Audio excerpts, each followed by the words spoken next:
हाँ बताइए माता जी, रूप में माता जी। प्रभु जी कल ना मैं आचार्य प्रशांत को सुन रही थी जो डिबेट चल रहा था, तो आपने तो नाम ही ले लिया बेचारे का यार। प्रभु जी एक बहुत अजीब सी बात करी उन्होंने, जो थोड़ा सा दिमाग में परेशानी हो रही है। तो उन्होंने ये मतलब द पॉइंट इज कि वो इस्कॉन में जो हम एक्टिविटीज करते हैं उसको वो गलत नहीं बोलते हैं, लेकिन उन्होंने कल ये बोला कि ये सारा मीन्स है, मतलब मूर्ति पूजा, it is a means to reach निराकार। अगला वीडियो इसी टॉपिक बनने वाला है अब। हाँ प्रभु जी इस पर थोड़ा सा रोशनी डालिए प्लीज।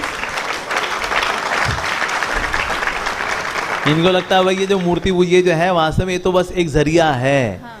एक माध्यम है और कुछ नहीं। अल्टीमेटली जब कोई बहुत समझदार हो जाता है फिर वो निराकार की ओर आगे बढ़ जाता है। ये ऐसा भाई साहब का मानना है, पर एक्चुअली अगर कोई शास्त्र देखेगा ना, शास्त्र में clearly it is not the means. जैसे मैं आपको एक वर्स दिखाता हूं ma'am. This verse is from जहां पर साक्षात स्वयं वामन देव बता रहे हैं that it is not the mean.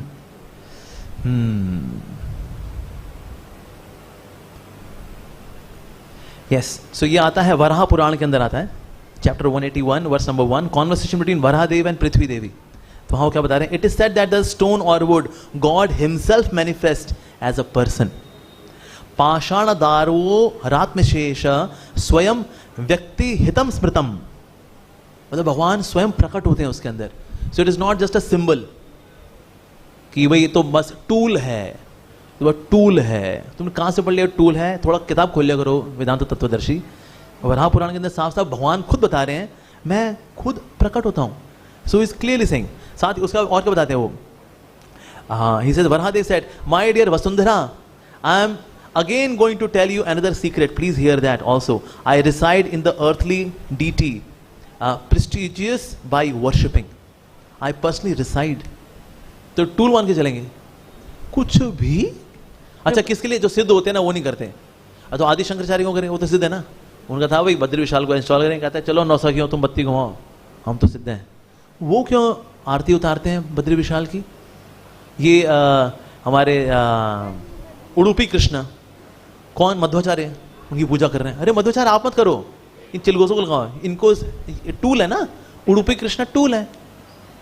Ramacharya जी अपने पांव पे पट्टी बांध करके जाते हैं, घुटने के बल ही गोज टू शेषाद्री, और शेषाद्री ऊपर चढ़ते हैं वहां पर बालाजी के दर्शन करते हैं। कहते हैं शेषाद्री पे मैं अपने पांव कैसे रखूंगा, ये तो पूजनीय है। तो घुटने छिल जाते हैं उनके, ये करके ऊपर जाते हैं, दर्शन करते हैं और घुटनों के बल ही नीचे आते हैं। उसके बाद आते हैं तो यहाँ पर एक चींटी होती है, कहते हैं ये चींटी तो ठाकुर जी के धाम की है, ये नीचे कैसे आ गई? उसके बाद एक शिष्य को भेजते हैं, इस चींटी को वापस छोड़ करके आओ। फिर वो घुटने पे बल पे जाता है, ऊपर से चींटी छोड़ के जाता है। कहते सर रामाचार्य जी आप तो सिद्ध हो चुके हैं, आप ही बालाजी के चक्कर में बढ़ रहे हो, ये तो काले रंग का पत्थर है बस, और क्या? तो टूल है, तो कुछ भी मतलब कुछ भी। ठीक है प्रभु जी, एक और क्वेश्चन था। ये जो मायावादी होते हैं जो अपने हर ये सेंटेंस तो हर कोई बोलता है कि भगवान हमारे दिल में है।